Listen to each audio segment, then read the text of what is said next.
Assalamualaikum, apa khabar semua? So, hari ini kita kembali lagi belajar dalam mata pelajaran sains bersama saya, Cikgu Dayu.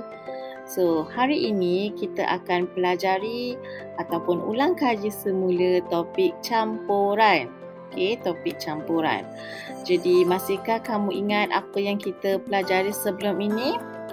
So, untuk pembelajaran hari ini, kita akan membuat sedikit ulang kaji dan pada akhir pembelajaran nanti, kamu akan dikehendaki untuk menjawab soalan kuis. Jadi, dengar dulu apa yang cikgu ajar, okey? So, hari ini kita akan ulang kaji topik campuran. So, sebelum ini kita telah mempelajari tentang kaedah mengasingkan campuran. Okey, kaedah mengasingkan campuran. Jadi kita dah belajar 5 cara untuk mengasingkan campuran, iaitu menyisir, mengayak, menggunakan magnet, mengapung dan juga menuras. Okey, adakah kamu ingat apa perbezaan antara kaedah-kaedah berikut? Jom kita tengok, okey.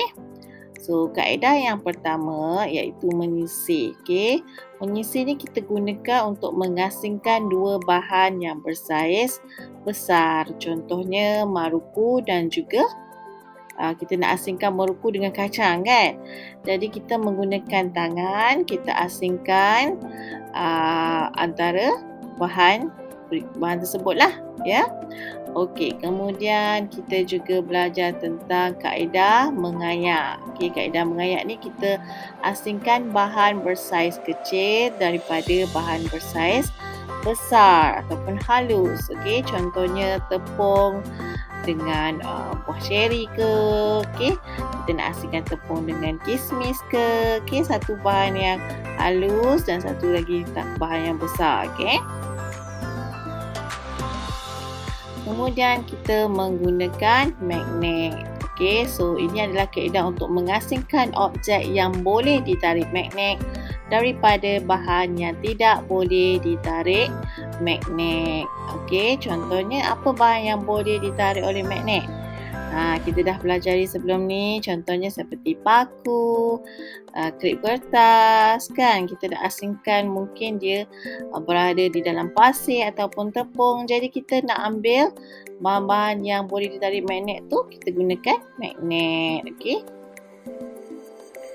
Alright, dan kemudian kita juga mempelajari tentang kaedah menuras, iaitu mengasingkan bahan cecair daripada pepejal. Okey dah. Kaedah menuras ni kita akan gunakan kertas turas dan juga kita gunakan corong turas. Contohnya kita nak asingkan cebisan kelopak bunga raya, iaitu bahan pepejal dan cecairnya dah masuk ke dalam kon. Kita nak asingkan antara dua tu, okey.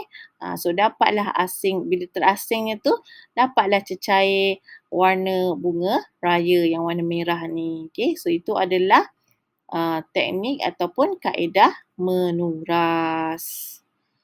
Dan kaedah kelima iaitu mengapung, iaitu mengasingkan bahan yang boleh terapung daripada bahan yang tenggelam. Contohnya kita nak asingkan serpihan kayu reput, ya. So kita masukkan air, kita campurkan dia, okey. So mana yang boleh terapung akan berada di atas air lah ataupun akan terapung lah, jadi kita boleh asingkan. Okey, mana yang bahan yang tenggelam, contohnya batu ke yang tenggelam, dia akan berada di dasar, okey.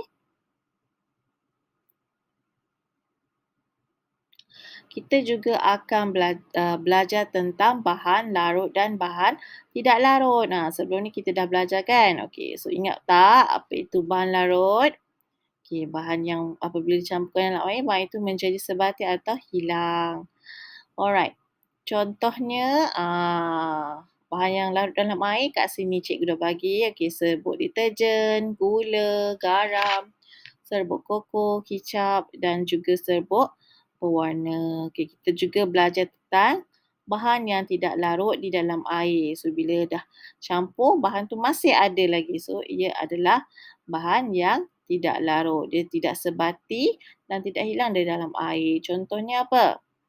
Kacang, beras, batu, lada hitam, jagung, tepung dan juga minyak. Okey, so yang terakhir kita dah belajar minggu lepas, kita belajar tentang bahan larut lebih cepat. Macam mana sesuatu bahan tu akan larut dengan lebih cepat. Okey. So, bahan larut dengan cepat di dalam air panas berbanding air sejuk. So, bila kita contohkan kita masukkan gula dalam air panas. So, bila kita aduk, air panas yang dalam air panas tu atau gula tu akan lebih cepat larut berbanding yang di dalam air sejuk. Okey. Bahan boleh larut dengan cepat jika diaduk. Kalau kita masukkan gula dalam air, so kita aduk atau kita kacau, so gula tu akan cepat larut. Dan yang terakhir, bahan boleh dilarutkan dengan cepat jika menggunakan saiz bahan yang lebih kecil. Contohnya gula halus dan juga gula cube. Mana satu di antara dua ni yang lebih cepat larut? Mestilah gula halus. Ni gula halus berbanding gula cube. Sebab apa? Sebab saiznya lebih kecil dan halus. Okey, so kesimpulannya bahan boleh dilarutkan dengan cepat di dalam air panas bila diaduk dan menggunakan saiz bahan yang lebih kecil.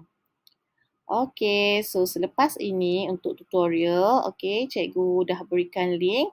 So kamu perlu menjawab soalan kuis yang cikgu berikan. Okey, so selamat mencuba. Jumpa lagi. Assalamualaikum.